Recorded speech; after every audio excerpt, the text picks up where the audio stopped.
right? I see you hitting them when you walk. I want you to do like this. You're gonna do boom, boom, boom, boom. You keep for boom, boom, boom, boom. How long you can do that? 1, 2, 1, 2, 1, 2.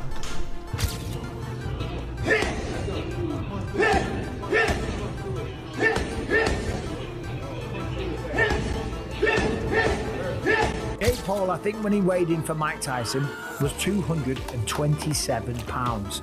That is, if I'm not mistaken, a 92-pound weight difference. Almost a 100-pound weight difference. It's insane. That is called one thing. That's called being a bull. A rare moment in boxing history unfolded when Gervonta Tank Davis and Mike Tyson teamed up for an intense training session ahead of Tank's upcoming clash with Jake Paul. The gym's energy was nothing short of electric. Tyson, whose name is synonymous with controlled chaos, was in full mentor mode, transferring his legendary ferocity and precision to Davis. Observers described the atmosphere as raw power meeting modern skill. Tyson personally drilled Davis on explosive combinations, emphasizing the importance of torque, balance, and that unmistakable Tyson-style head movement. Every punch carried intent, every uppercut echoed through the gym like a thunderclap. By the end of the session, witnesses said Davis looked sharper, quicker, and even more lethal than before, channeling Tyson's signature aggression while maintaining his own slick rhythm. With Tyson's mentorship, Tank now appears to be entering the most dangerous form of his career yet.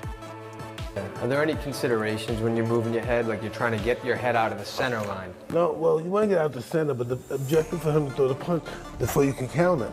Like if he throws the punch here, you count here, you go to here, and you're still on the outside. Yeah, absolutely, that makes sense. So you want them to miss, and when they miss, that's your opportunity. Absolutely. Sometimes you can punch while he's punching, you can throw boom at the same time. As he punches, boom, you go down. Absolutely. It's all about moving after you punch. As soon as you punch, you're going. Whatever it is, boom, side, whatever it is, you have to go. I love that foot movement. Is that something that Casamado taught you? Yeah, twisting.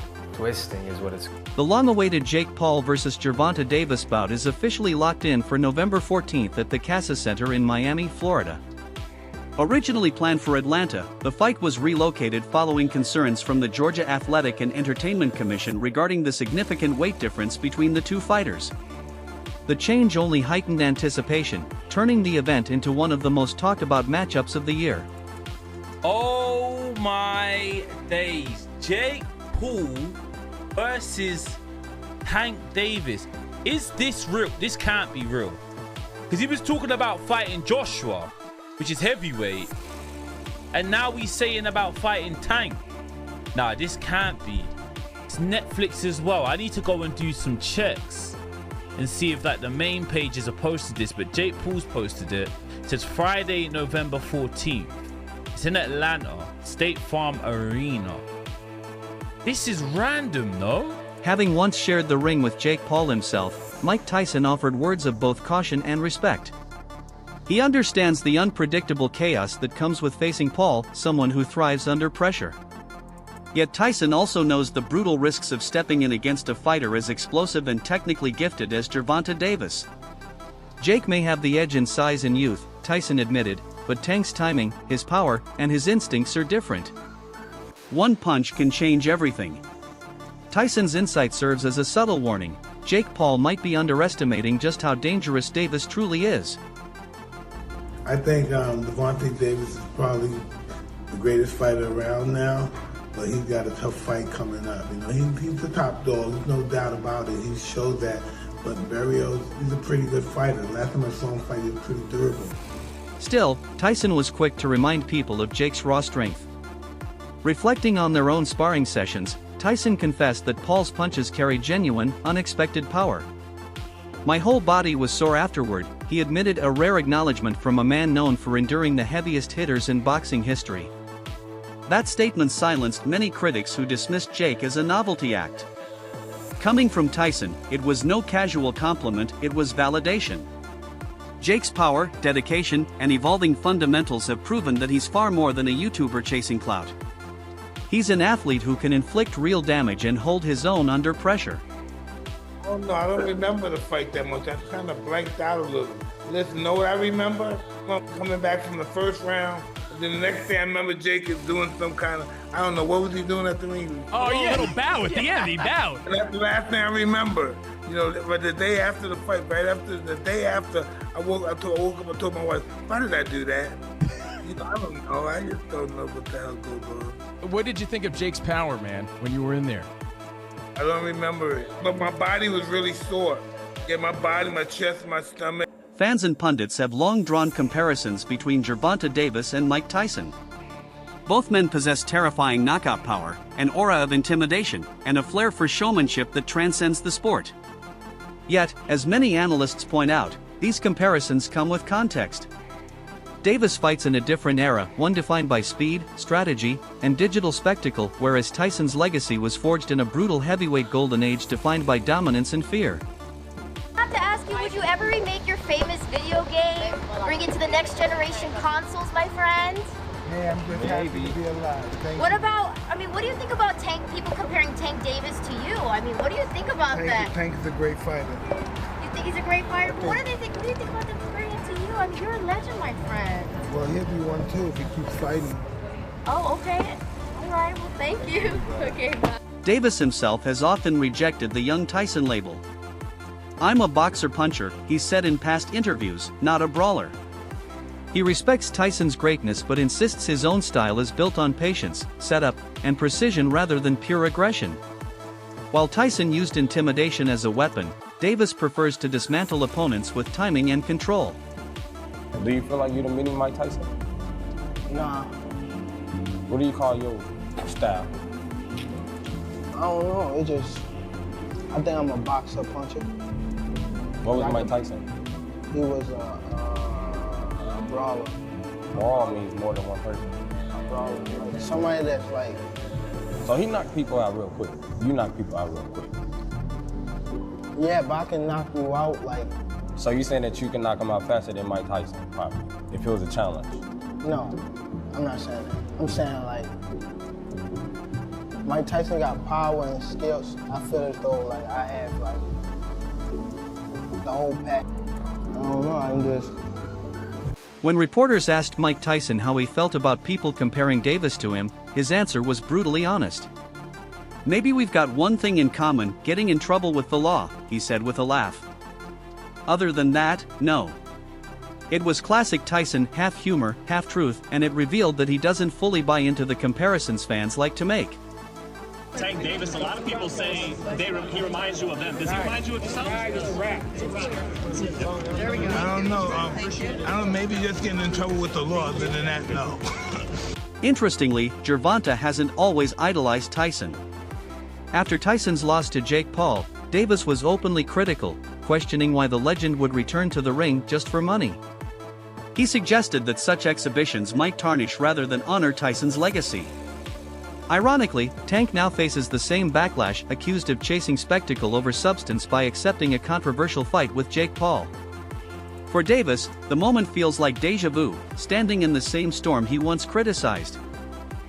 It's fair to call them boxers now. We talk about Logan Brothers. I think it's okay to call Jake Paul a boxer. The only reason why I say that is because he do be in the gym. He's breaking on stuff. The fight that he fought Mike Tyson, I don't think he should have fought Mike Tyson because of who Mike Tyson is and the age. And he said that he didn't try to knock him out. Yes, you did. You just couldn't get the knockout. And he tried to knock him out for sure. How much money you think they paid Tank? Tank gonna make upwards around 100 million.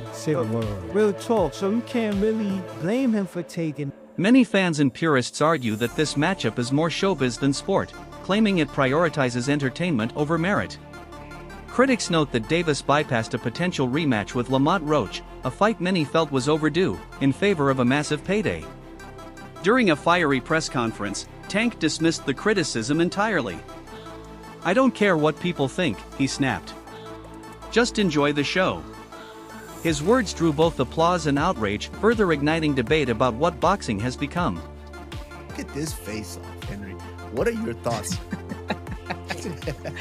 You're hearing that shit from me. That's cringe. In some weird way, I kind of like cringe it. about it? He's trying to big man the smaller guy, who the smaller guy to me is dangerous. I think Tank Davis is going to put the hands on him, but I like it, bro. I will say something about Jake Paul. He's brought a lot of attention to boxing. Tank Davis guaranteed $40 million. If you were in that position, would you fight Jake Paul? Oh, hell yeah. You got to give Jake Paul his flowers. Mike Tyson, Anderson Silva, Nate Diaz. Jake Paul is a disruptor, and he's done a phenomenal job. You get big and famous enough to where they would just hand you the title shot and completely throw out the ranking system. If Jake Paul was to do that, I think that'd be the greatest sports accomplishment in history. Going from a Disney Channel kid to a YouTuber to becoming a world champion. I don't remember the last time that I've heard Gervonta Davis say, I'm in boxing to be the greatest fighter of all time. I've heard him say that he's better than certain guys in his weight class, or this kid can't beat me. I've heard that. I can't remember, and maybe y'all can keep me honest online. The last time I've heard Gervonta Davis talk about his legacy in the ring. Like I'm building my legacy. I'm trying to outdo Floyd in legacy. Like, I think it started like that for him. But the influence of Floyd Mayweather, Money Man, not Pretty Boy, but the Money Man, and building your brand and selling tickets and selling pay-per-views and becoming a household name, that's also a legacy. You got the legacy in the ring, and you got the legacy in terms of how you sold.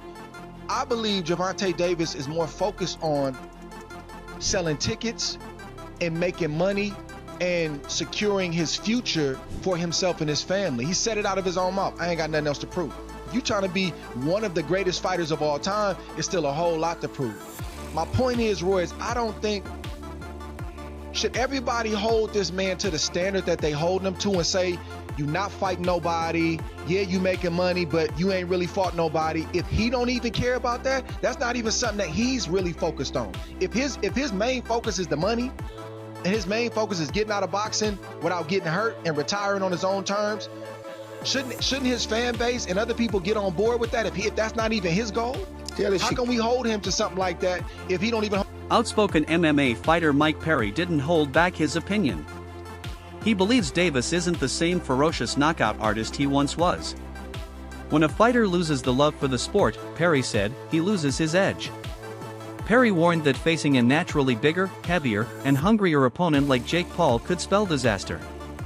He noted that Paul could enter the ring nearly 180 pounds heavier, a massive advantage that affects everything from punch impact to endurance and recovery.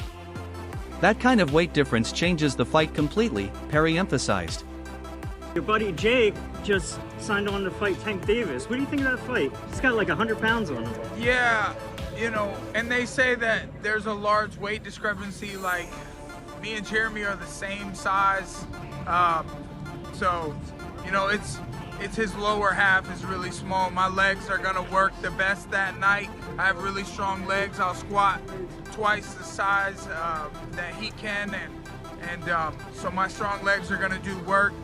Jake is big. Tank has a lot of skill, but I don't think he's the same Tank that we saw the most incredible knockouts. We saw him, I mean, Lamont Roach performed great. They went to draw, and, you know, I just don't know. And Tank walked away. I don't know if he loves it enough to beat a guy who outweighs him by 80 to 100 pounds.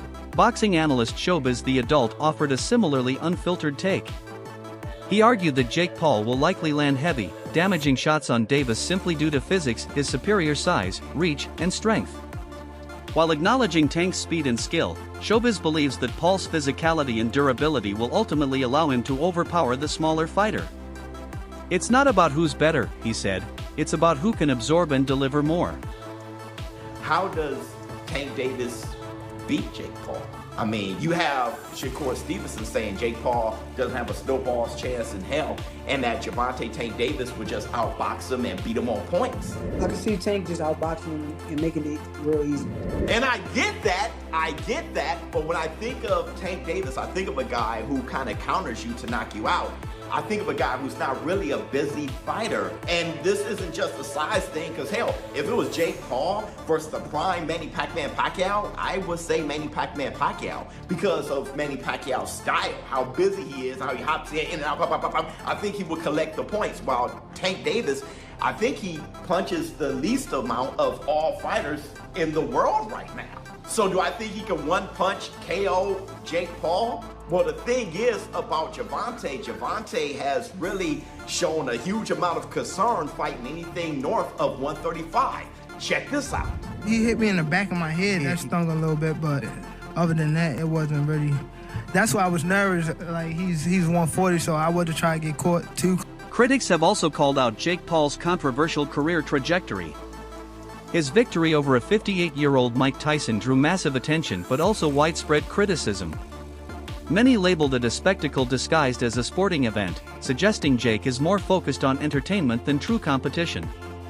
Prominent voices like Carl Fruck dismissed the bout as hollow hype, arguing that Paul still hasn't proven himself as a legitimate elite boxer. Jake Paul, you've lost your mind if you think you can go toe-to-toe with Anthony Joshua. Listen, let's not get confused, guys. Let's not get confused. Yes, cool. Anthony took a big L with Daniel Dubois. But Daniel Dubois is not no joke, bro. It's not a joke. You know what I'm trying to say? He took an L there, but Jake Paul, I got the utmost respect of what he's done, how he's managed to navigate through the boxing world. Like, bro, it's so mad. And I can see this is like a 90%. It's happening, it's positioning, it's marketing already. Like, why would you see Jake Paul go face to face with Alexander Usyk if it's not to position for a fight for Saudi? Obviously, Jake Paul's gonna fight Anthony Joshua. There's possibly gonna be a Usyk against Tyson Fury 3, because obviously the last two were so close.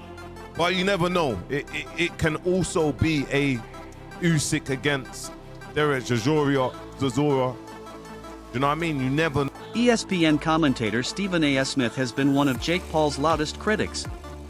He's accused Paul of carefully choosing opponents who are either retired, inactive, or past their prime.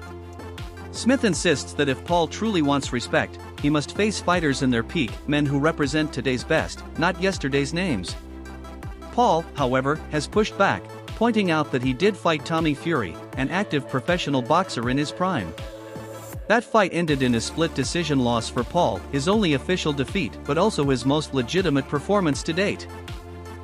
Are beating up on dudes who don't box. They're not boxers. I was on Disney Channel while these guys were winning UFC championships. Okay. You know, I was playing with Mickey Mouse while these guys were throwing arm bars and winning UFC championships. Everyone's, analyzing my career, critiquing it, paying attention to it from day one, but you can't tell me who was Mike Tyson's first fight. You can't tell me who Muhammad Ali, who was his fourth fight. No one knows, but everyone's seen all of my fights. I tried to fight Tommy Fury. Yeah, I tried to fight Tommy Fury, and he backed out due to a rib injury. Undefeated, young prospect. He comes from the Fury family. His brother's a heavyweight champion of the world. I tried to fight him, and he got... Smith continued his critique after Paul announced the Tyson fight, calling it a circus act. He argued that challenging aging legends does nothing to advance boxing's credibility. If you're serious about the sport, Smith said, prove it by fighting someone your own size and age, someone who can hit back just as hard. Can't buy the hype at this particular moment in time. Now, I'll give Jake Paul credit for this. At least he's in the ring with a boxer. But 57 years old is 57 years old.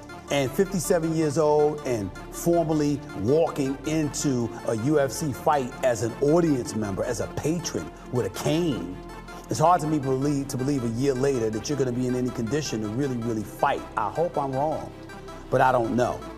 And if you're Jake Paul, here's what I want to say to you. It's Mike Tyson, that's fine. It's a money fight, I get you, and you want to make money.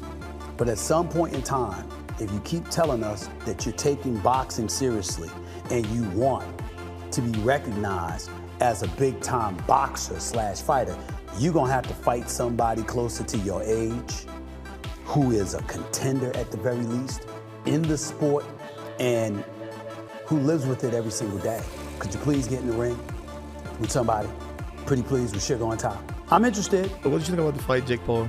I hate it, and Jake Paul's starting to piss me off. Mike Tyson is 57 years old, man. Jake Paul been training with professional boxing trainers for years. He takes the sport very seriously. So let me ask you, that's the question I have. Because great kid, great businessman, by the way, amazing. And I don't know how he does all this the character and the persona. We keep saying that he doesn't want to be a boxer. He's not a boxer, but then Jake Paul is a boxer. Yeah, exactly. That's my point. Exactly. He's a boxer. He can fight. He can fight. I respect it. So go in there against fighters. You should be climbing the ladder towards those other fighters and taking the sport seriously to the point where you're fighting actual boxers. Now he decides to fight a fighter, a real fighter, which is Tyson. But Tyson is 30 years older. Stop this nonsense of going against dudes that either ain't boxing or is 25 years removed from the sport. Meanwhile, Jake Paul insists he's redefining boxing itself. In a recent interview, he declared that the sport is entering a new golden age, one driven by digital reach and global entertainment value. With Netflix stepping in as a major streaming partner, Paul believes boxing is finally breaking free from the pay-per-view gatekeeping that limited its audience. According to Paul, Netflix's involvement represents a revolution, bringing the sport to millions who might never have watched a fight before. Whether fans agree or not, one thing is clear: this event will be one of the most watched fights in modern boxing history. Huge news, by the way. It's massive. Like, yeah. I know we're taking it very nonchalantly. This is going to be your next super fight. And this is on Netflix. Yeah, Netflix. Insane. So it's another Netflix fight. November 14th, Netflix. Hey, it's fun. It's funny. Like, actually, you kind of like pioneered this a little bit. The pay-per-view model for combat is dying. It seems, especially now with the Paramount's acquisition of UFC. It seems like free fights may be the way of the future. Piracy is such a big problem. That's what it is. And I thought you did that with one of your fights where you were going against the piracy. What fight was that? Where I don't know, maybe. No, I mean so there's there was like the TV era of boxing, then there was the pay-per-view era of boxing. So the question remains, can Gervonta Tank Davis handle Jake Paul's power, size, and momentum? Or will Jake Paul prove that his influence extends beyond YouTube and spectacle into boxing history itself? Drop your thoughts in the comments below, because this fight isn't just about two men in a ring. It's about the collision of legacy, fame, and the future of the sport.